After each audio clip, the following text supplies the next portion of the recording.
Good morning. Welcome to Orange Coast Unitarian Universalist Church. My name is Joel Ibanez, and I am your worship associate today.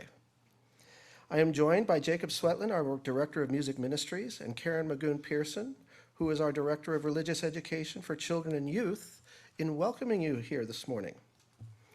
Our minister, Reverend Sean Wilshire, is not leading the service today, but she does have a special message for you. Sean?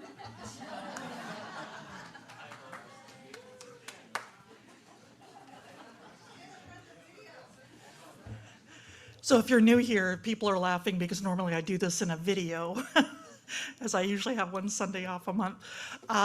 But anyway, I'm just delighted to be here, and I want to welcome all visitors. You are in for a special retreat today. One of my absolute favorite people is here, the Reverend James Ford.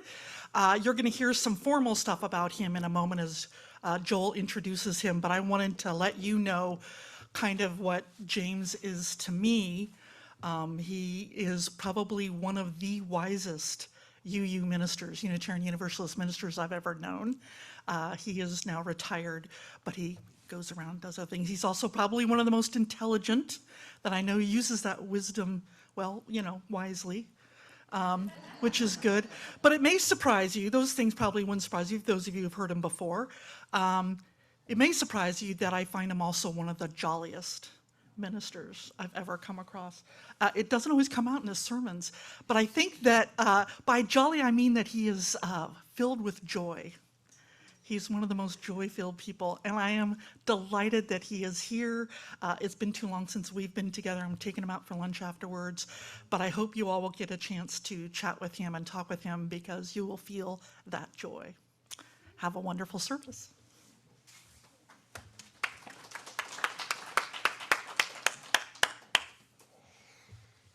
Okay, thank you, Sean. We would also like to recognize the many volunteers that have helped put this service together today.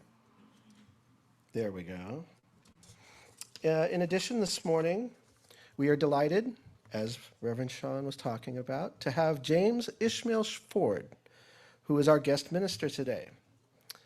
James has served as a UU parish minister for 25 years and is minister emeritus of First Unitarian Church of Providence in Rhode Island.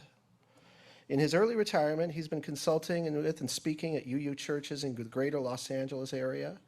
And he's also a fully authorized spiritual director in the Zen tradition and author of 5 books on aspects of Zen Buddhism and the spiritual life. His 6th, The Intimate Way of Zen, Effort, Surrender, and Awakening on the Spiritual Journey, is forthcoming to be published in July.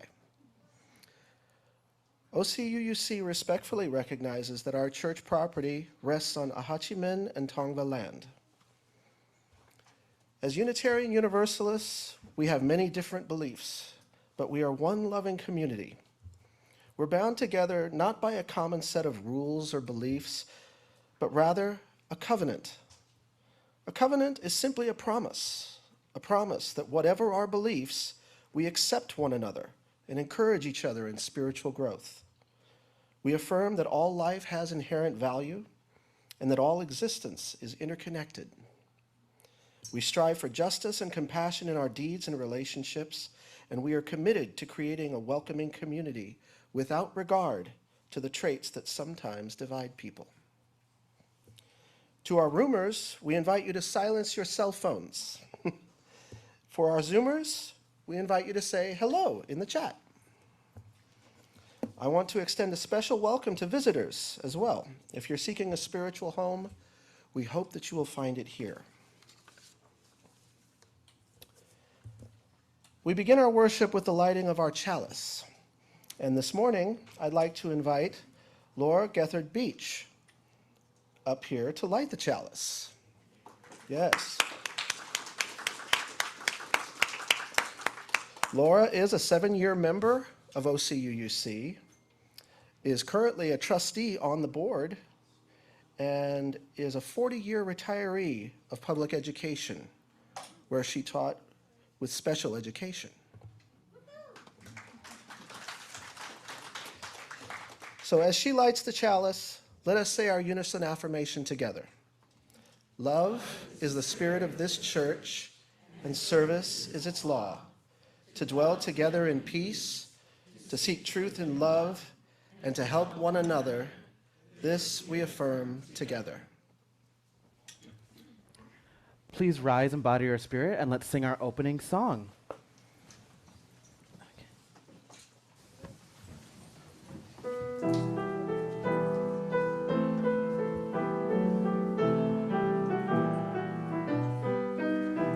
For each child that's born, the morning star rises and sings to the universe who we are.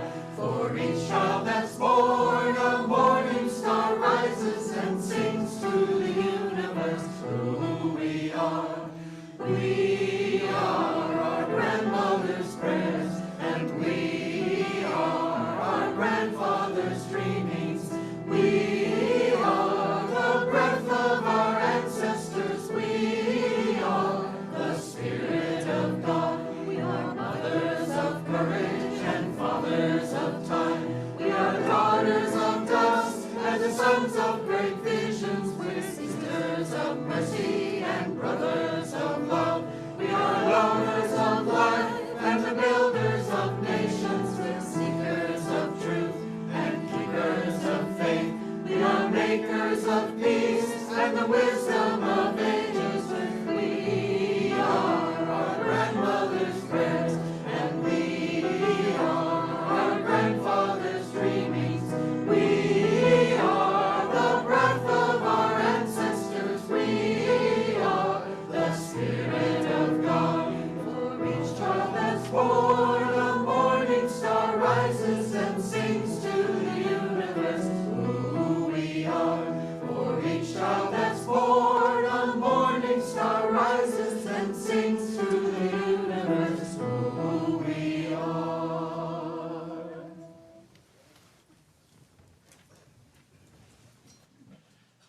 Now that's a big affirmation. It is a dream, it's not just our grandparents' dreams. It's our great ancestors' dreams. It's our dreams, and it's the dreams of all those who will follow us. What I love about this gathering, this time that we set aside once a week, for us in our particular tradition, about 1,000 congregations across the North American continent gather in our own time zones, roughly about now. We set aside the work of the day. We try to, no doubt we carry with us things that we can't set aside, but we come. We come here in this dream, in this hope of this Spirit of God. And we give ourselves an hour. In this hour, we're invited to moments of silence. We're invited to moments of reflection. I hear there might be a joke or two. We definitely will have good music. We set aside everything as best we can. We join into this time together. Let us try to make it so. Come. Come whoever you are. Let us worship together.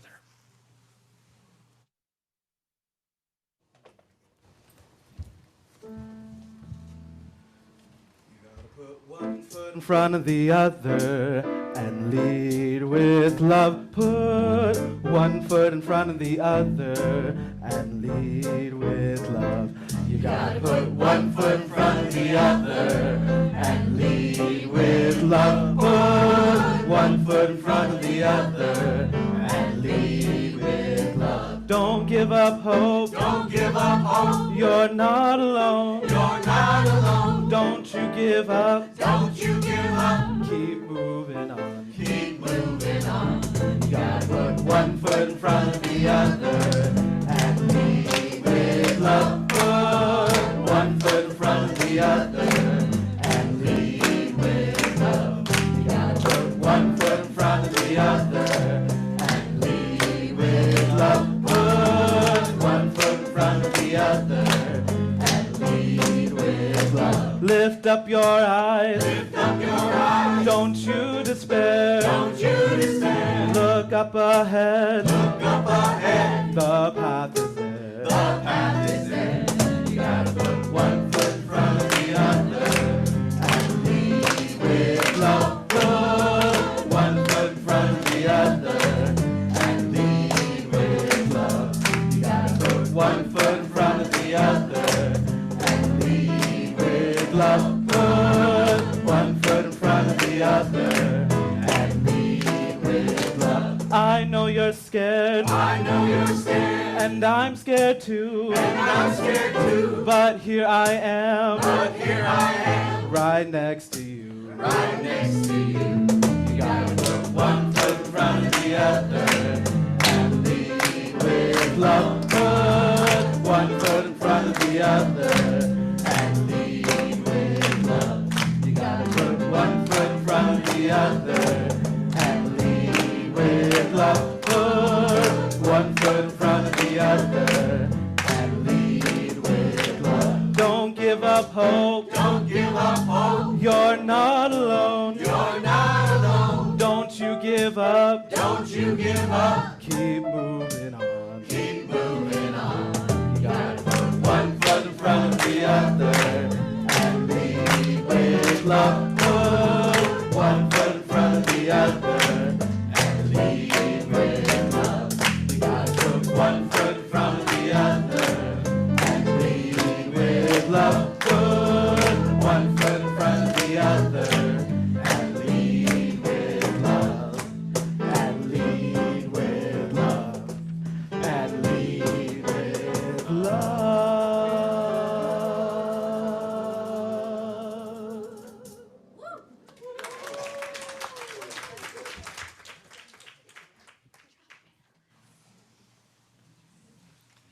With that, we're invited into a moment of silence, reflection, contemplation, prayer.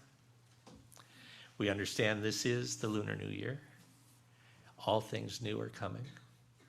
All things old are coming with us. We allow ourselves just a few moments of contemplation, meditation, prayer, an invitation into a silence that perhaps we need. Here, we're going to just practice. We should take this opportunity a little bit more often than for 30 seconds on a Sunday morning in a Unitarian church. But here we practice. We prepare and we do. We bring it all and we set it down and we be present.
Good morning, everybody.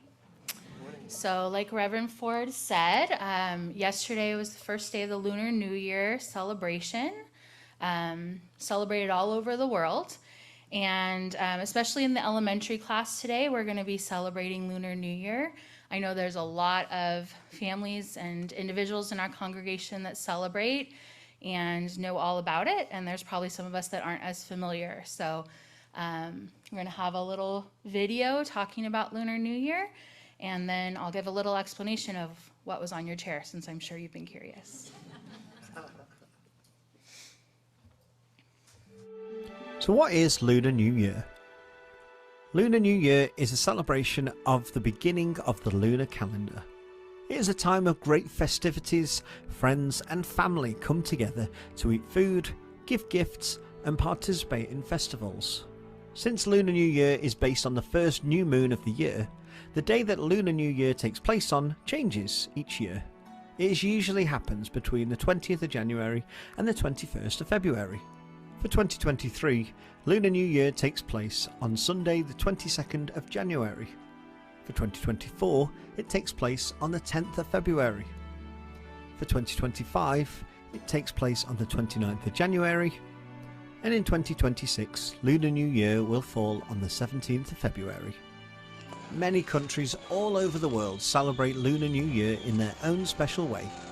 In China, Lunar New Year, or Chinese New Year, is a very important holiday for Chinese people. Families come together to eat food like dumplings, steamed fish, and tang yuans. These are sweet rice balls. In Chinese culture, red is a very lucky colour. Adults give money to children in red envelopes. Red lanterns and decorations are put up to celebrate this special time of year. In Vietnam, it is also known as Tet. Lunar New Year is an important celebration for Vietnamese people. Flowering peach trees are put around houses and shops, and lots of delicious food is eaten during the festivities. In South Korea, Lunar New Year is known as Solai. People dress up in special robes known as hanbok and listen to old stories. In Tibet, they celebrate Lunar New Year during the Losar festival. During this time, many activities are done, such as fireworks, and straw torches are lit to scare evil spirits away. In Indonesia, Lunar New Year is called Imlek. Red is worn as the colour is considered very lucky here also. Food is served on a special tray of togetherness. This includes seeds, nuts, and fruit. And in Taiwan, as part of preparations, Taiwanese families clean their houses and throw away any rubbish. This is said to remove any bad luck from the house. As part of the festivities, they also give gifts in red packages. These gifts could include money, fruit, sweet snacks, tea, and wine. So there we have it. There's just some of the many countries that celebrate Lunar New Year. How will you be celebrating this year? So, of course, Lunar New Year is celebrated throughout Asia, but also the rest of the world, wherever people brought their traditions to new countries. And so my family, for example, my husband and I didn't grow up celebrating Lunar New Year, but our children are Vietnamese, and so we've learned to celebrate. And after church today, we're going to the Tet Festival, which is over at the fairgrounds, which is actually the largest Tet festival outside of Vietnam, which is pretty cool. That's right in our backyard. We're extra lucky for that. So there's obviously lots of different ways that people celebrate, and there's also a lot of things that are in common. So one of the traditions that we wanted to do today with all of you is that of the red envelopes. So they talked a little bit about that in the video. And I especially want to thank Patrick, who's over there in the choir, because I spoke with him a little bit about our plans, and this was his idea, was what if we found a way to have the adults in the congregation giving red envelopes to the children. And so what you'll find is you have a pencil, you have a note card, and you have the red envelope. And so traditionally, money is in the red envelope. We're not going to have you give money to the kids today. That might be a little bit too much money for them to handle. But, you know, the feeling behind it, of course, is always to, like, be a blessing from the older generation to the younger generation. So what we would love if you just write some, you know, good words for the kids, something positive, a blessing for them, some special thoughts you have for them, or hope for the future. Then you can put it inside the envelope. And after the service, we'll bring the kids out to the courtyard, and you can just give your red envelope to any child you want that you see around. And I'm sure you can all help me out, make sure they get spread around a little bit. So we don't just have one child with all the envelopes, but I know we're all pretty conscientious about stuff like that. So that's what those are there for today. And just so everybody knows, this is for the kids and the adults. So when you give a red envelope, and Patrick reminded me of this, you always give it with two hands And you receive it the same way with 2 hands. So if you can remember that, that would be extra special. Yes, Jolene. I was going to ask if perhaps we can include the Zoomers somehow. Can they write? Yes, thank you for the reminder. So the Zoomers, thank you, Jolene, for reminding me of the plan. You can write your best wishes for the children in the chat. And since we're lucky to have Reverend Sean here today, she's going to be checking the chat and recording them down on the note cards and putting them in the envelopes for you and handing them out to the children. So the chat will be open for a little while to allow you to do that. Thank you, Jillian, for the reminder. And Reverend Sean also has extras in case anybody didn't get a note card or something like that and they need some. All right, now we're going to be singing our children and their teachers out to the religious education classes after I light the children's chalice.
All creatures of the earth and sky, come kindreds, lift your voices high. Alleluia, alleluia, bright burning sun with golden beam, soft shining moon with silver gleam. Alleluia, alleluia, alleluia, alleluia, alleluia. Swift rushing wind so wild and strong, white clouds that sail in heaven along. Alleluia, alleluia, fair rising morn in praise rejoice. High stars of evening find a voice. Alleluia, alleluia, alleluia, alleluia, alleluia. Cool flowing water, pure and clear, make music for all life to hear. Alleluia, alleluia, dance flame of fire so strong and bright, and bless us with your warmth and light. Alleluia, alleluia, alleluia, alleluia, alleluia.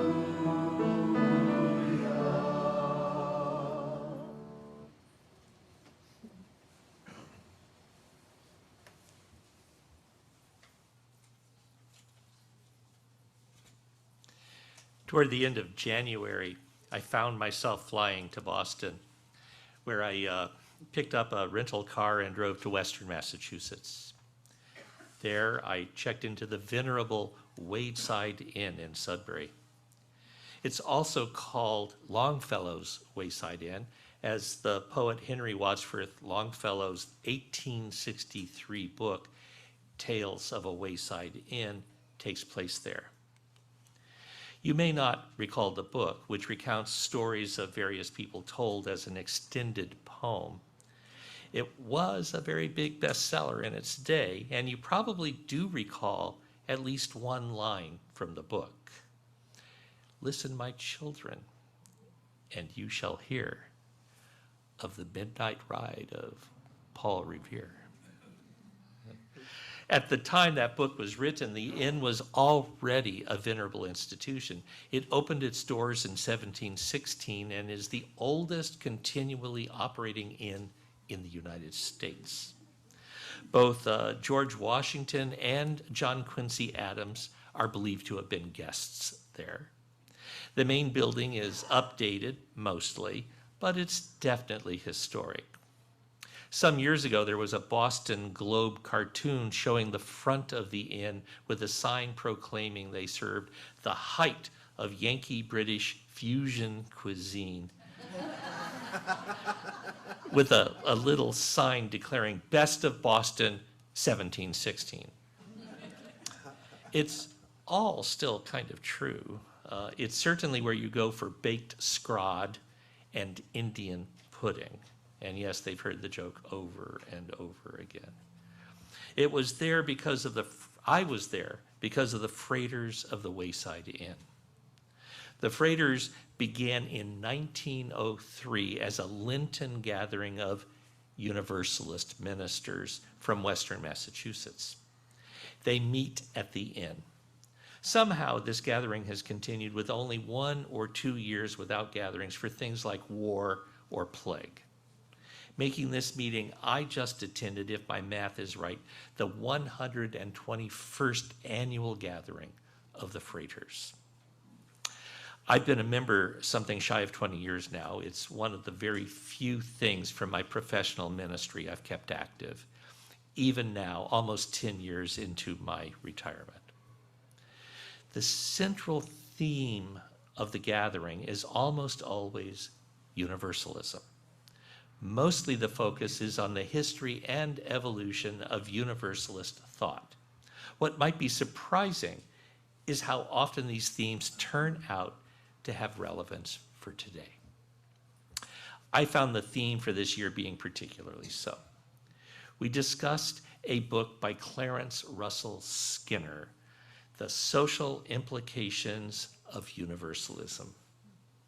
It was published in 1915. I've noticed how in our contemporary UU world, we tend to use the name Unitarian as shorthand for us. Unitarian Universalist being a particularly cumbersome name, it turns out. Despite all the best efforts of UU clergy and other leaders to always say Unitarian Universalist, there is a relentless trend to say Unitarian. But the joke, sort of, at least as I see it, while we tend to call ourselves Unitarian, our through line, the living current that informs an awful lot of what we're about, is in fact Universalism. If you want some hard evidence this is so, just look at the whole conversation going on in the denomination right now about Article 2. It all turns on love. How we define it, how we meet it, love. As you may know, love is and always has been the central thesis of universalism. For the Universalists in the late 18th and early 19th centuries who formed the institutions of our contemporary movement, God was love. God's love even burned away hell. However, from that first noticing of the power of love, what this love meant for us has shifted and turned over the many years.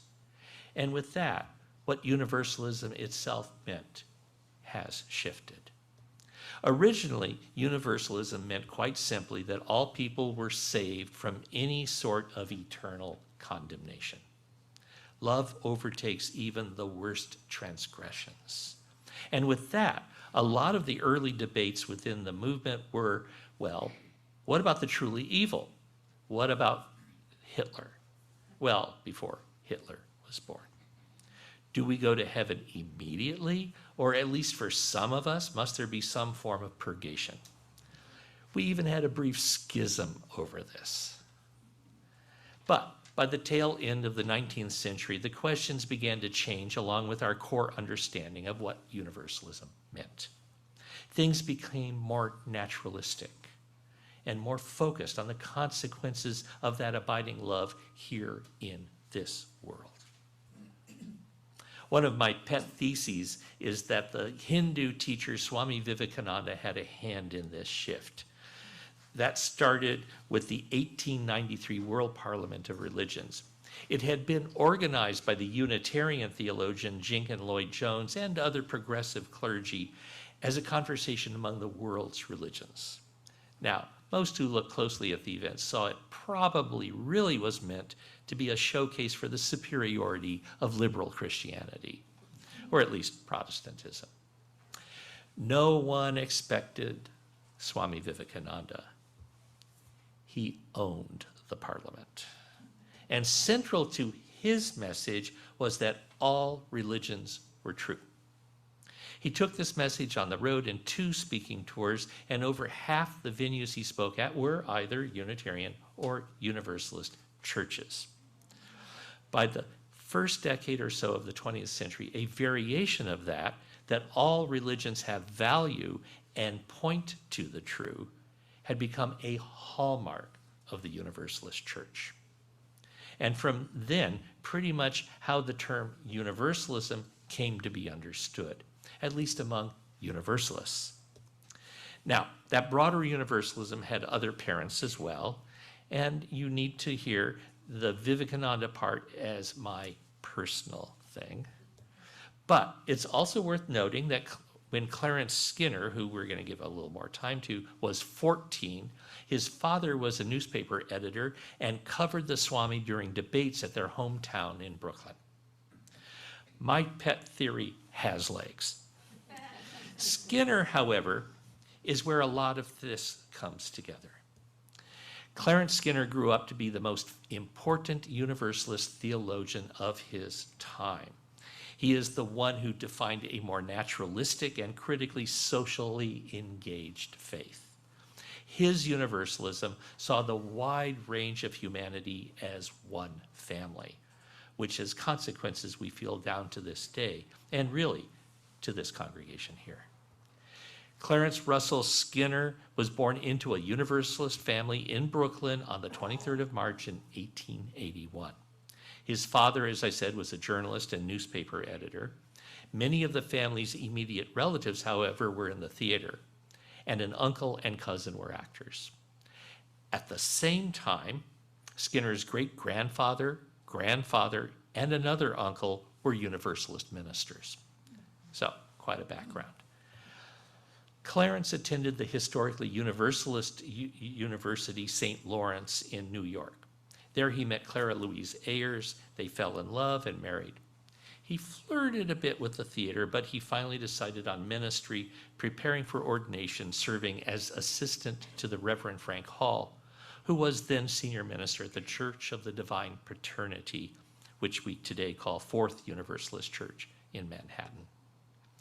He was ordained in the spring of 1906, following which he served congregations in Mount Vernon, New York, and Lowell, Massachusetts. While serving his first pulpits, his intimate observations of extreme poverty, especially in Lowell, drove him heart and soul into something called the social gospel. The social gospel was a movement that began in the late 19th century, largely within Protestantism, that attempted to apply Christian ethics to the social ills of the time. It often overlapped with another movement, Christian socialism. Skinner fully embraced a version of that socialist vision. In his preaching, he called his congregations into active engagement with the ills of the world. In 1914, Skinner was appointed professor of applied Christianity at Crane Theological School at Tufts, the premier Universalist seminary of the day. This coincided with the beginning of the First World War, and his outspoken pacifism was not widely welcome. But unlike other pacifists like the Unitarian John Haynes Holmes, he managed to hold on to his job. In 1920, Skinner became the founding minister of the Community Church in Boston. He would remain there for 15 years while also teaching. After those 15 years, he left parish ministry in response to the invitation to serve as dean of the theological school. He continued there until 4 years before his death in 1949. Skinner wrote a half dozen books. Probably his most important was his first, that Social Implications of Universalism, published in 1915. And it's that book which inspires this meditation, for a number of reasons. One, for his naming universalism as broadly humanist, and specifically socially engaged. He proclaimed a version of universalism we largely can comprehend, and for many, embrace. But also, he's notable for a couple of blind spots, which I will note, and then offer what I feel is something of a fix. But first, the good, which was very good. The Unitarian minister Joshua Snyder writes of Skinner, his global view of religion was a kind of precursor to what our current UU principles call the interdependent web of life. Today, we might call this an ecological worldview. In that sense, Skinner is very much in line with the world's mystics as well, who also felt that there was a common reality that transcends our mundane existence. This is an intuition large among us, radical interdependence. And Skinner saw the world through pre-World War I, middle and properly upper middle class white American eyes. He was marked by an almost embarrassing optimism, including faith in how science will improve everything. The worst of it is how, even as he sought the advancement of civil rights for Black Americans in that book, he mentions the wonders to be brought forth by eugenics several times. He was also an enthusiastic advocate of temperance, believing we were destined to put alcohol in our past, which we might see more sympathetically than his passion for eugenics, as both as fatally flawed ideals. Good intentions, but what he missed in both these things he thought were going to help humanity were found in his assumptions of goodwill on the part of everyone and a ton of social blind spots. The biggest flaw, what allowed him to fairly easily walk into those several traps, was how he held his universalism. For him, it was capital T truth.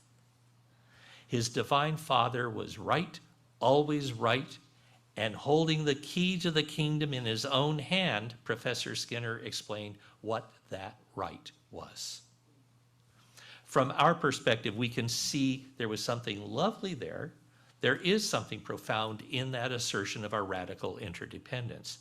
But the very things he missed showed how dangerous being caught in certainties were and are. So here we are today, latter-day Universalists, if you will. Our dialogues are now informed by an even more naturalistic universalism, for the most part, anyway. Now, part of why I'm a universalist is that I see it as a manifestation of what is sometimes called non-duality, a term we get from the study of Indian religions, especially Hinduism and Buddhism. The non-dual argues how we are individuals with actions that count, but that at the very same time we are united in some way. For universalism, that unity is mostly found in an experience, love. It doesn't ignore the ills of the world and the actions of people, it engages them. Our call to the work of justice is to get all scriptural on you, rooted in a love that passes all understanding. So, what about now? Especially at this time when we seem to be going all in for the universalist current of love. For me, after looking at Dr. Skinner, what I see among the many good things is that one deep flaw. It manifests as an undiluted optimism, and it is rooted in certainty. Certainty is a very dangerous thing.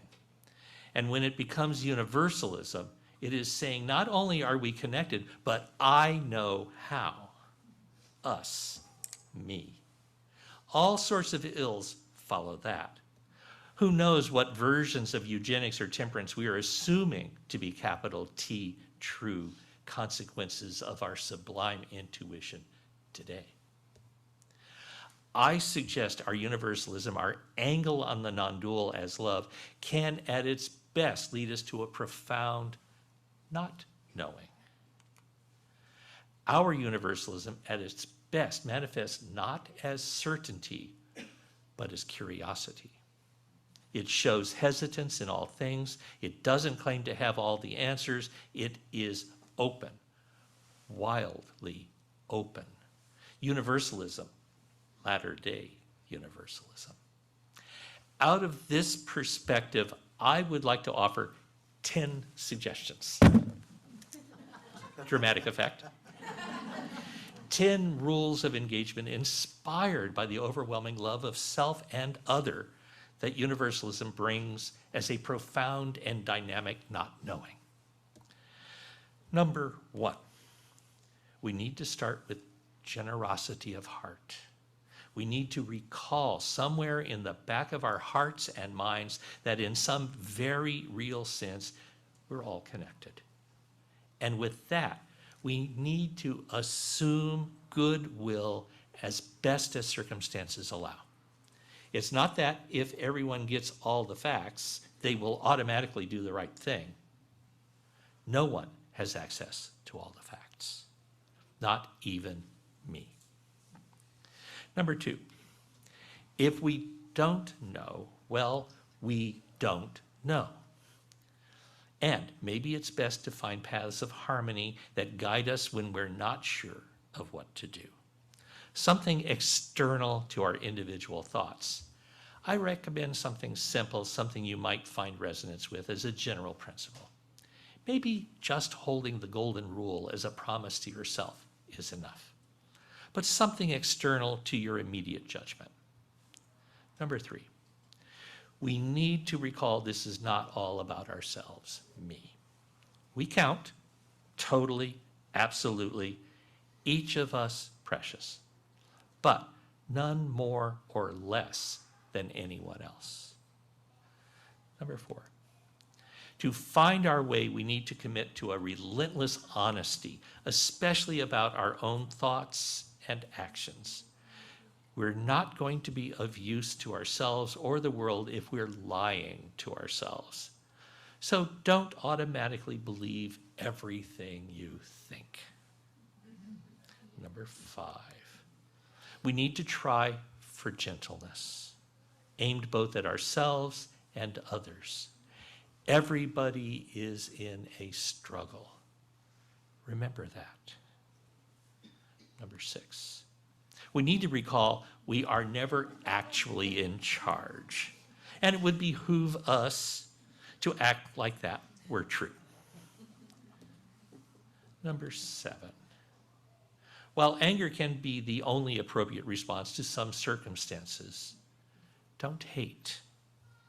By hate, think of anger that never burns away, like napalm on the heart. It is hard to see the differences, but it can be spiritually fatal to miss it. Number 8, universalism always seeks reconciliation, and as such, ultimately is a path of nonviolence. How do we treat each other and the world if we're all family? Number 9, and immediately connected to nonviolence is to cultivate a, did I hit the, and immediately connected to nonviolence is to cultivate a sense of patience, even as there is urgency. There are injustices right now, and sometimes people are not in a position to wait. And all things come to fruition in their own time. Finding the harmonies and acting within the realities of our moment is critical to any kind of success. That was that one. That was the slide for that. Patience. Number 10. This not knowing is a powerful and dangerous thing. There are ways we can embrace not knowing as a kind of certainty. I think of our current tendency to disparage expertise. Everything brings its own problems. This not knowing that is an intimate manifestation of universalism is a great caution. We do not know how our actions will turn out, ever. There are simply too many moving parts. At the same time, we're not excused. We must act. And there are things to know if provisionally. So, act as if you're not sure about what is best. Not knowing is curiosity. Here's the truth. This universalist way is one continuous mistake. That's just how it is. I know how true this is of me. I don't have enough fingers or toes to count my mistakes, blunders, self-serving misstatements, and actions, even fully engaged in the path of not knowing. However, if our actions are informed by our intimate connections with each other and this world, and we find and engage broad guidance in something like these 10 principles, there's hope for us and the world. Taking it all up as a spiritual path, I believe we have a lot better chance of doing good in this world than ill. Maybe we can even find that realm of transforming love. And that's it. Something for our Lunar New Year. Latter-day Universalism as a spiritual journey. Amen, dear ones. Amen. Please rise in body or spirit, and we'll sing our final song.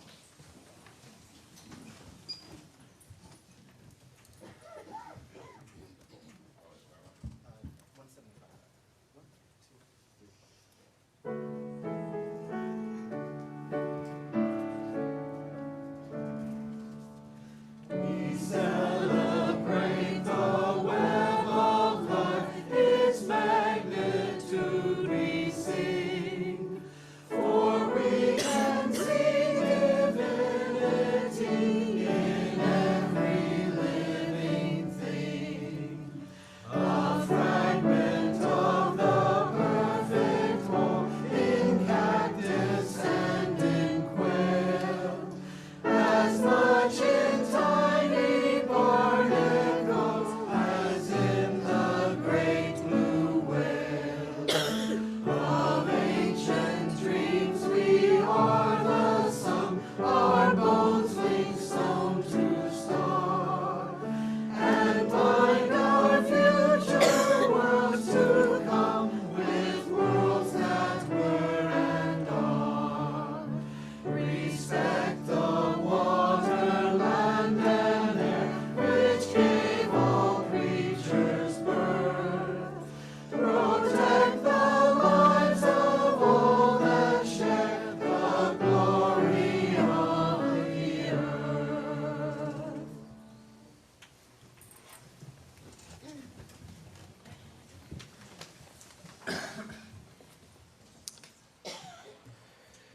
Unitarian Universalist congregations are fully self-supporting, meaning that members and friends raise all funds for the operating budget, ministries, and programs of the church.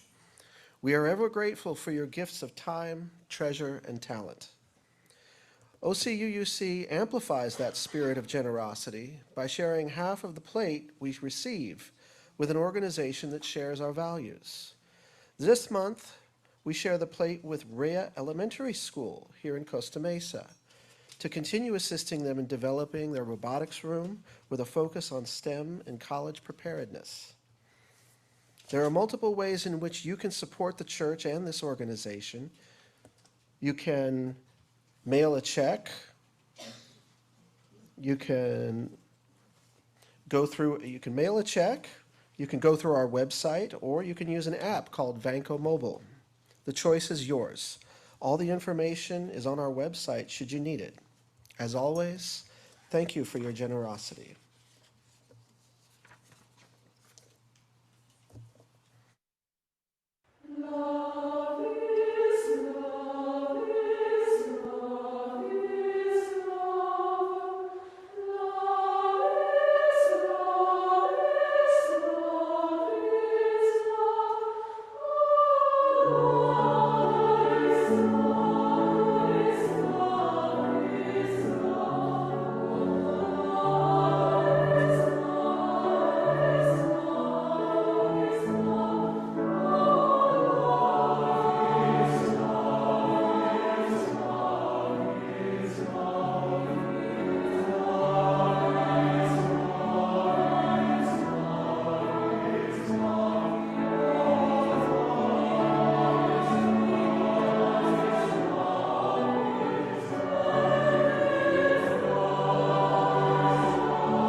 A song that puts our intentions into words and expresses our gratitudes for the many gifts that we share.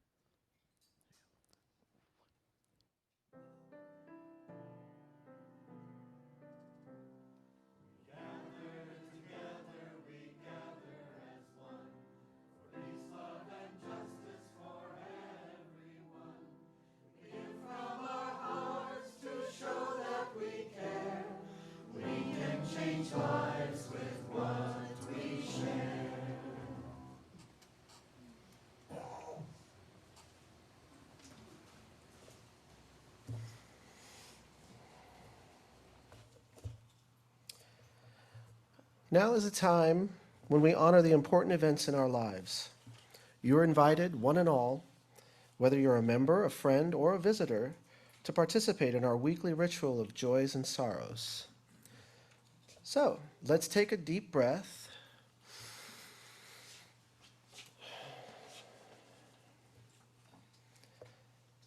Perhaps you come here today holding something close to your heart.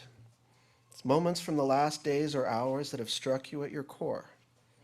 If you'd like to honor such a profound joy or sorrow, you're invited to do so. If you're a roomer, you're invited to come forward to light your candle.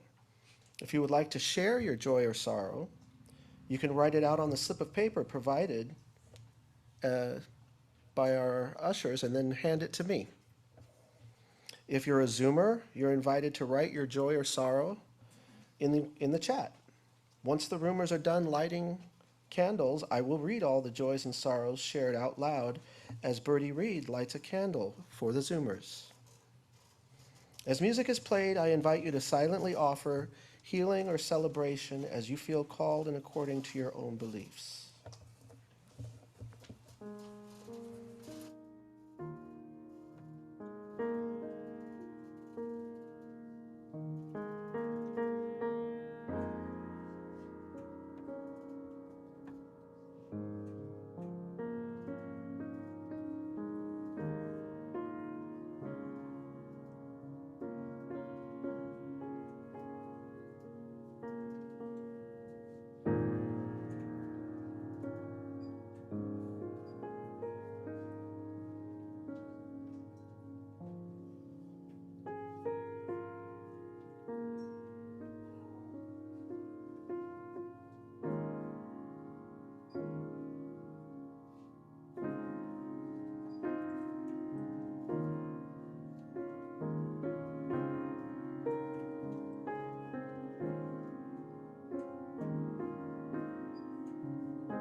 Okay.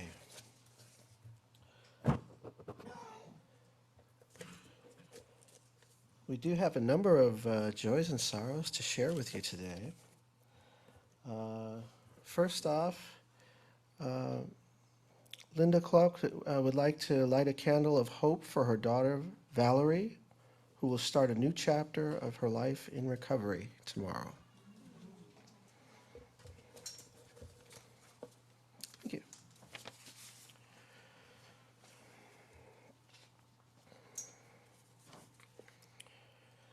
Craig Preston would like to light a candle of joy for volunteers of OCUUC and for Alejandro's first time as usher. Replacing him so that he can be co-leader with Melanie of Members and Friends team.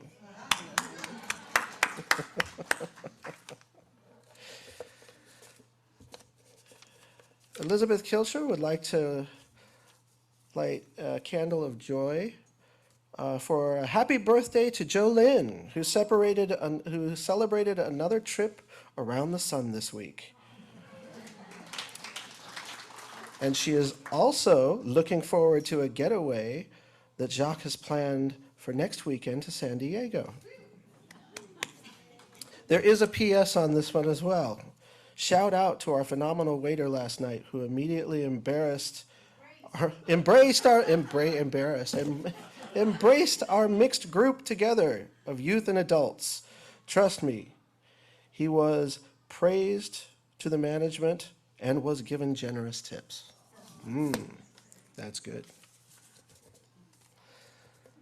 Jolene Ibanez would like to light a candle of joy for a fun birthday week and come back from Disney World, a great trip. So lucky. Animal Kingdom Lodge is like a slice of heaven.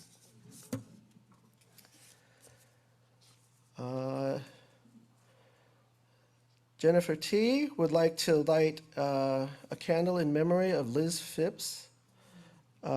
Flowers were in celebration of a life well lived. A book theme is Liz Phipps was a friend of the library. Yes. Meg Wilson would like to light a candle of joy to thank Deborah and Audrey for the delicious prime rib auction dinner and Valentine's Day fun and games. Don and Sandy Martin would like to light a candle of joy. We were blessed in attending a wonderful Valentine's dinner last night at the home of Deborah Quam and Audrey Prosser with Sue Quam, part of our OCUUC auction event. Lovely.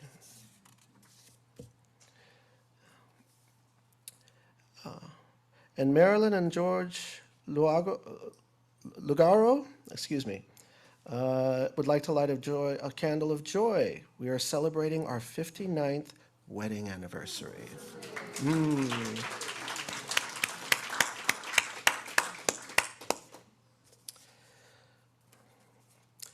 Rachel Linden, is it Leiden? Rachel Leiden would like to light a candle of care for her dad, who will be observing what would have been his 43rd wedding anniversary without her mom this week.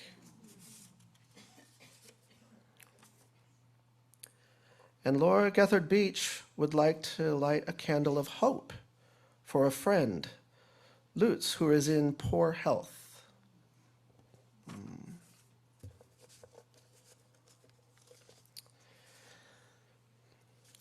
Let us hold in love all the joys and celebrations and all the hurts and sadness, both spoken and silent. Let our joys remind us to be thankful, our concerns remind us to hope, and our sorrows remind us to connect. Let all these moments remind us that we are not alone. And please join Bertie in a spirit of prayer and meditation. Bertie?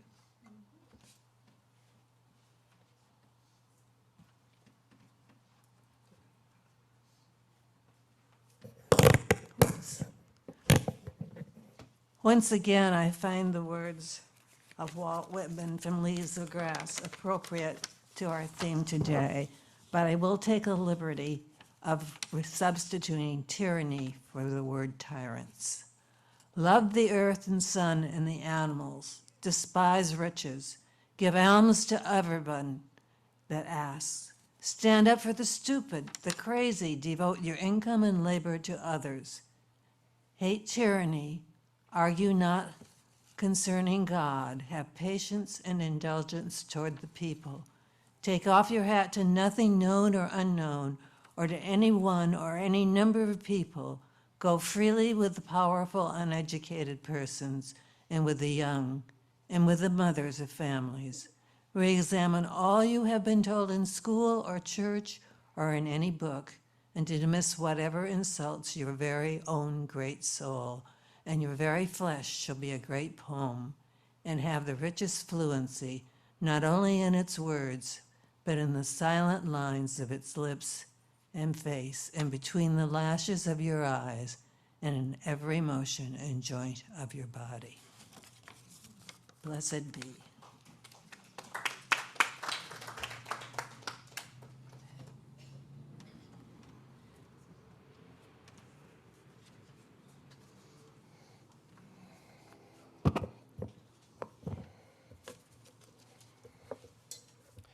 I would like to make note, while we're still in the gear of joys and sorrows, one final candle of gratitude that would like to be noted from the chat, from Sarah Jones.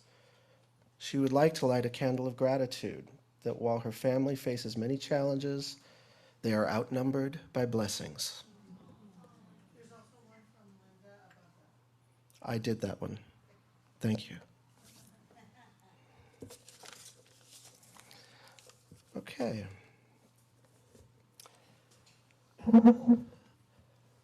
Let us join together as we extinguish our chalice and say together, we extinguish our chalice, but not the light of truth, the warmth of community, or the fire of commitment. These we carry in our hearts until we are together again.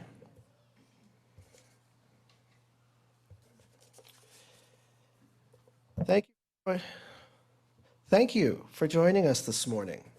We are a congregation made up of people who all believe differently, and yet, when we gather together, we make up one loving community. We need not think alike to love alike. If you're a guest, a visitor, or someone who hasn't yet been known to us, I invite you to become a part of this beloved community. If you'd like to know more about our church, including programming for our youth and children, please contact us at hello@ocuuc.org, and we will help you get connected. In addition, we invite you to sign up for our weekly email called The Blast at blast@ocuuc.org.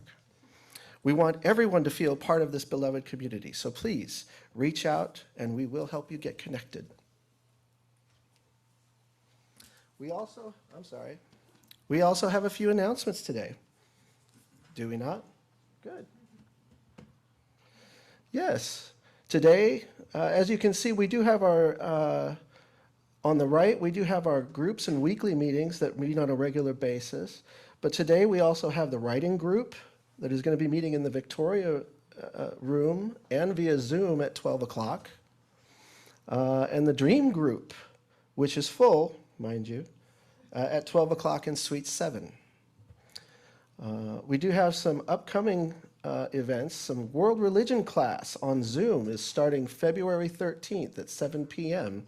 every 2 weeks. And then the men's retreat at Camp de Venneville Pines is coming up on April 19th through 21st. So please, registration is open for that.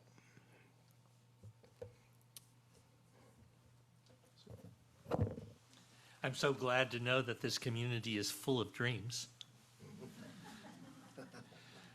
And our hour comes to a close.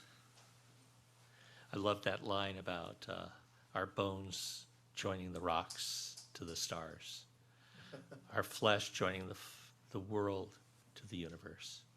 The dreams of reality, the dreams of possibility, we've given ourselves time to consider. the hour ends. It's time for new things, maybe a little coffee, new life. As we depart, let us recall each other. Let us recall what we might be. Let us recall all that good that is in our hearts, even in the midst of all that is not good, and that we, in our actions, can make a difference. With that, let us depart in peace, and maybe with just a hint of unrest.